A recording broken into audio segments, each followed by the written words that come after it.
আসসালামু আলাইকুম। এনসিপির কোনো নেতা এমন কিছু কথা বলেন, বিএনপির সঙ্গে পায়ে পাড়া দিয়ে ঝগড়া করার মতো। কালকে বা পরশু দেখছিলাম যে সেখানে হাসনাত আব্দুল্লাহ বলছেন যে জনগণ সঙ্গে থাকলে দিল্লিতেও কাউকে থাকতে হয় না, লন্ডনেও কাউকে থাকতে হয় না।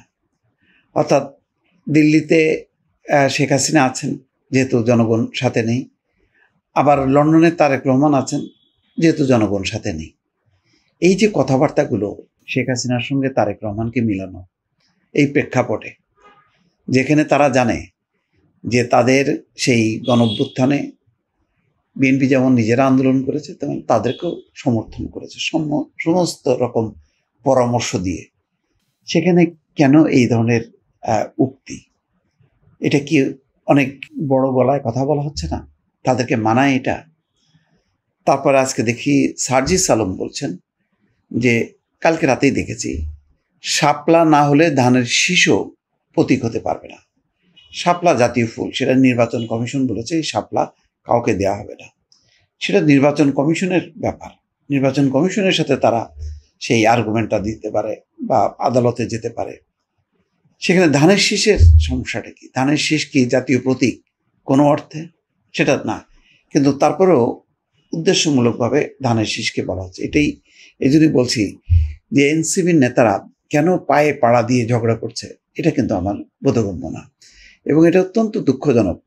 এই তরুণরা একটা রাজনৈতিক দল করেছে, যাই হোক না কেন, হয়তো এখন জনপ্রিয় না, ভবিষ্যতে জনপ্রিয় হবে, কিন্তু এখন থেকে যদি নানা কথাবার্তায় যদি সংযমটা না থাকে, তারপরে তাদের এই ধরনের দম্ভোক্তি, এইটা কিন্তু মানুষ পছন্দ করবে না। মানুষ কিন্তু দম্ভ অহংকার কখনো পছন্দ করে না। সেই কারণে শেখ হাসিনাকেও তারা পছন্দ করেনি, অতীতে অনেক নেতাকেও তারা পছন্দ করেনি। কিন্তু সমস্যা হয় কি, যখন একটু ক্ষমতার টাচে থাকে, তখন তারা সেগুলো ভুলে যায়। আজকে দেখেন না, আমি তো সেদিনও বলেছি যে ডক্টর মোহাম্মদ ইউনূস আজকে ক্ষমতায় নেই। নির্বাচন হলো, নির্বাচনে এনসিপির কোনো আসন নেই, বা আসন একটা দুইটা আছে।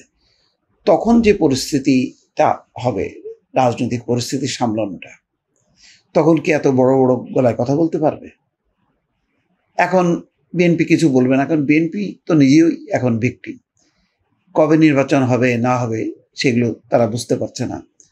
17 বছর ধরে আজকে ক্ষমতায় নেই, ফলে এখন তো আর বিএনপি সরকারি দলের মতন করে তো এনসিপির সঙ্গে আচরণ করবে না। কিন্তু তাই বলে কি আমি এই ধরনের অশ্রদ্ধার আচরণ করব, যেখানে 15 বছর তারা আন্দোলন করলো? তারপরে তো ওই সার্জিস আলম, তারা তো এখানে ওখানে, কেউ ওই ছাত্রলীগের মধ্যে লুকায় ছিল, এখানে ওখানে লুকায় ছিল, তারপরে তারা জুলাই মাসে মাথা তুললো। কিন্তু তার আগের লম্বা সময় ধরে সবাই মিলে যে আন্দোলন সংগ্রাম করলো, তাদের প্রতি কি কোনো রকম শ্রদ্ধা সম্মান থাকবে না?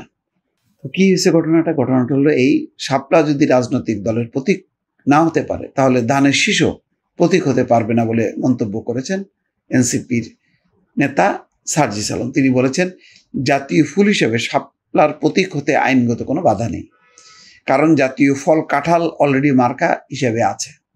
বুধবার মধ্যরাতে নিজের ভেরিফাইড ফেসবুক অ্যাকাউন্টে এক পোস্টে সার্জিস আলম এই কথা বলেন। ঠিক আছে, সার্জিস আলমের সমস্ত যুক্তি সত্য, কিন্তু এর সাথে ধানের শীষের কন্ট্রাডিকশনটা কি হলো?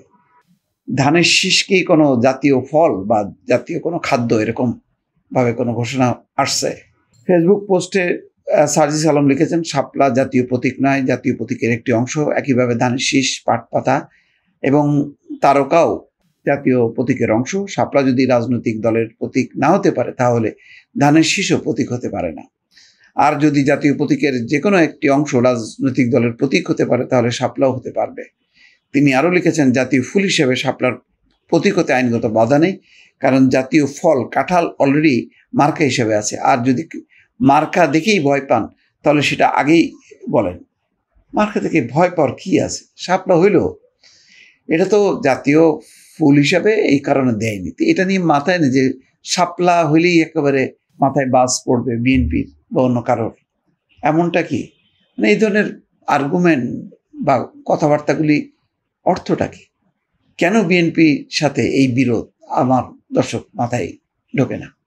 ভালো থাকবেন। আল্লাহ হাফেজ।